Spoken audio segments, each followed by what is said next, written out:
દક્ષિણ ગુજરાતના ખેડૂતોને દિવસે વીજળી આપવાનો નિર્ણય કરવામાં આવ્યો છે। 7 જિલ્લાના 3 લાખ ખેડૂતોને રાજ્ય સરકારે મોટી ભેટ આપી છે। સરકારના નિર્ણયને લઈ ખેડૂત આગેવાનોએ પણ આવકાર્યો છે। ખેડૂત આગેવાન જયેશ પટેલે સરકારના નિર્ણયને આવકાર્યો। 2020માં દિવસે વીજળી આપવાની શરૂઆત કરી હતી તેવું જયેશ પટેલે કહ્યું છે। સરકારનો આ નિર્ણય આવકાર્ય છે। મુખ્યમંત્રીએ દક્ષિણ ગુજરાતને દિવસે વીજળી આપવાનું વચન પાળ્યું છે તેવું ખેડૂત આગેવાન જયેશ પટેલનું કહેવું છે।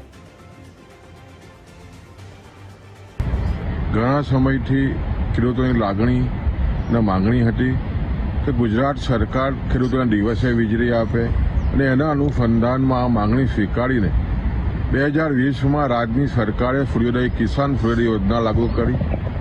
આજે તમે જો તો આદરણીય મુખ્યમંત્રી ભૂપેન્દ્રભાઈ પટેલની આગેવાનીમાં અને ખાસ કરીને ઉર્જા મંત્રીએ જે રીતે કામગીરી કરી છે અને કારણે દક્ષિણ ગુજરાતમાં લગભગ 3 લાખથી વધારે ખેડૂતોના ખેતરોમાં દિવસે વીજળી આવી છે।